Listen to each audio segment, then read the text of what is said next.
মন ভেঙে গেলে করণীয় কি? এটা খুবই গুরুত্বপূর্ণ একটি বিষয় এবং আমাকে অনেকেই বলে যে হুজুর, my heart is totally broken, আমার মনটা ভেঙে চুরে চুরমার হয়ে গিয়েছে, হোয়াট ক্যান আই ডু, আমি কি করতে পারি?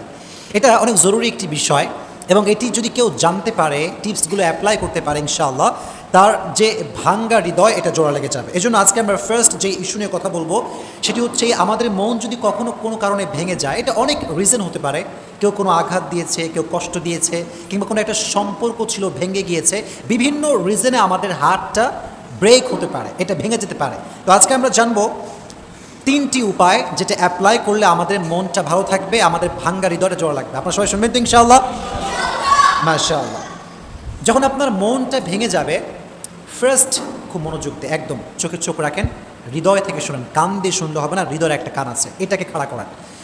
যদি মন কখনো ভেঙে যায়, যদি হৃদয়টা কখনো ভেঙে চুরমার হয়ে যান, যদি ভেঙে যায় কখনো, এটাকে ঠিক করার জন্য, কষ্টকে হালকা করার জন্য জাস্ট গো টু দ্য গ্রেভইয়ার্ড, কবরস্থানে যাবেন। যদি মন কখনো ভেঙে যায়, অনেক ডিপ্রেশন, কেউ কষ্ট দিয়েছে, কেউ আঘাত দিয়েছে, মনটা ভেঙে চূর্ণ বিচূর্ণ হয়ে গিয়েছে, যদি এটাকে ঠিক করতে চান জাস্ট গো টু দ্য গ্রেভইয়ার্ড, কবরস্থানে যাবেন। কবরস্থানে গিয়ে যে কবরটা আছে, মেয়েদেরকেও বলছি, ছেলেদেরকেও বলছি, কবরস্থানের দিকে তাকাবেন, যে কবরগুলো আছে কবরগুলোর দিকে তাকাবেন, তাকায় ভাববেন যে হায় রে হায়, আজ আমি যেমন আছি কাল কিন্তু সে তেমনই ছিল, আর আগামীকাল আমি তেমন হব আজ যে যেমন আছে। এটা আপনি ভাববেন, যে মানুষটা আছে কবরে শুয়ে আছে, তার অভিমান ছিল, রাগ ছিল, ভালোবাসা ছিল, সব ছিল, কিন্তু দিন শেষে সব কিছু শেষ হয়ে গিয়েছে। দ্যাট মিন্স ये जो दिन है ये दिन ख़त्म होने वाला है, ये हमेशा रहने वाला नहीं है। এই যে কষ্টের দিনটা, এটা সাময়িক, এটা আজ আছে কাল থাকবে। This days are temporary, so don't be sad, don't be frustrated, this days are not permanent, this days are temporary, এটা সাময়িক, এটা আজ আছে কাল থাকবে না। এবং আপনি যখন মনটা ভেঙে গেছে, ask your self why your heart is broken. আপনি নিজেকে জিজ্ঞেস করেন যে আমার মনটা কেন ভেঙে গেল। আপনি জাস্ট অনেক অবজার্ভ করার পরে বুঝতে পারবেন যে as a Muslim you have no connection with Salah, you have no connection with Quran, you have no connection with Prophet Muhammad sallallahu alayhi wasallam. আপনি মুসলমান ঘরের সন্তান, নামাজের সঙ্গে আপনার কোনো সম্পর্ক নাই। আপনি মুসলমান ঘরের সন্তান, কোরআনের সঙ্গে আপনার সম্পর্ক নাই। So as a Muslim you don't have any kind of connection with Salah, so how do you not expect the sadness that you are feeling, man? যদি আমার মুসলমান হিসেবে আমার নামাজের সঙ্গে কোনো সম্পর্ক না থাকে, আমার মন ভাঙবে না তো কার মন ভাঙবে? আমার মন তো ডেফিনেটলি ভাঙবে।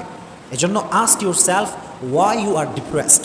আপনি কেন হতাশ, কেন আপনার ভিতরে এত কষ্ট, কেন আপনার মনটা ভেঙে চূর্ণ বিচূর্ণ হয়ে গিয়েছে? আস্ক ইউর সেলফ, দেখবেন আনসার আসবে যে আমি যেখানে থাকার কথা সেখানে নাই, আমার থাকার কথা মসজিদে, আমি আছি হলে, আমার শোনার কথা কোরআন, আমি শুনছি গান, আমার মন ভাঙবে না তো কার মন ভাঙবে রে ভাই? একটু প্রশ্ন করেন নিজেকে। এই জন্য যখন খুব বেশি কষ্ট লাগবে জাস্ট গো টু দ্য গ্রেভইয়ার্ড, কবরে যাবেন, গিয়ে কবরগুলো কিনে একটু ভাববেন।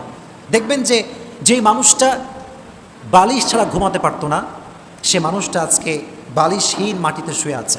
যেই মেয়েটা মেকআপ, নাকের ফুল, নাক ফুল, কানের দুল, তারপরে শাড়ি, গহনা, হাতের চুড়ি, এত সুসজ্জিত যেই মেয়ের শরীরটা থাকতো, সেই মেয়েটাকে কবরে কাফনের কাপড়ে প্যাকেট করে রেখে আসা হয়েছে।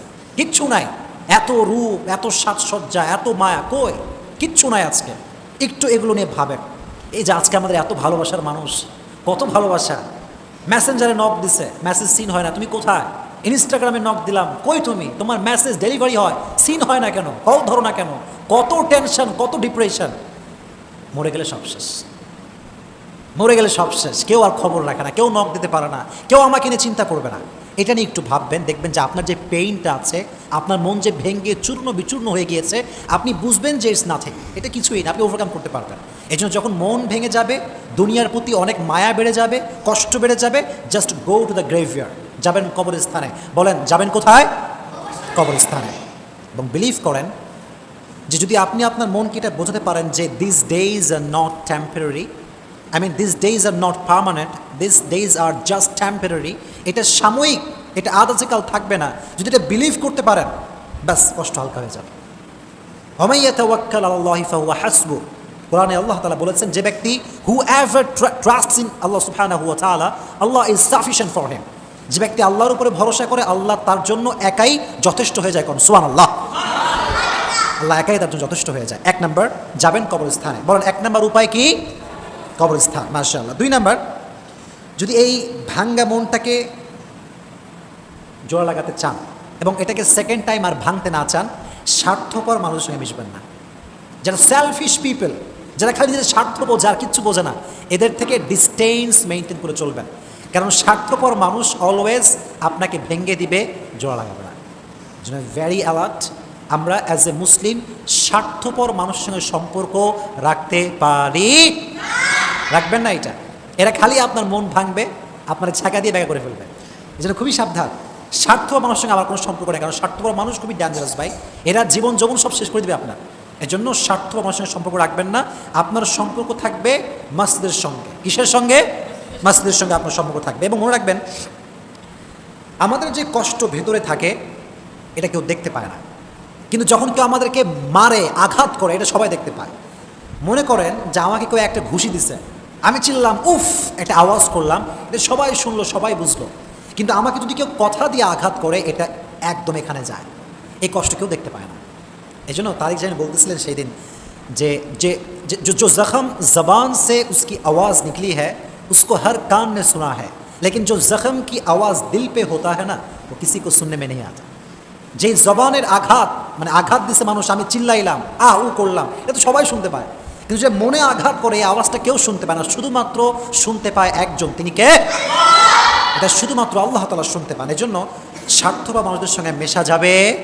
2 নাম্বার আমল।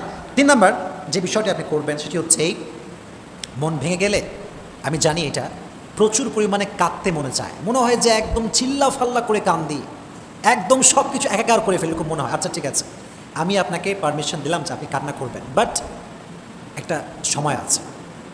সময়টা কখন? যখন সবাই ঘুমিয়ে যাবে, যখন ফজরের নামাজের সময়ের কাছাকাছি সময়, অর্থাৎ তাহাজ্জুদের সময় উঠে যাবেন। ঘুমাবেন না, ঘুমানোর বাদ দিয়ে উঠে যাবেন। তাহাজ্জুদের জায়নামাজে যত কাঁদতে মনে চায়, এই কান্নাটাকে আপনি একটা ওসিলা বানান গুনাহ মাফ করাবার জন্য।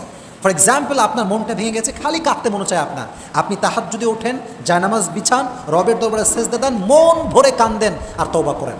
আপনার মনকে ঠিক করে দিবে কে? আপনার মনটা জোর লেগে যাবে।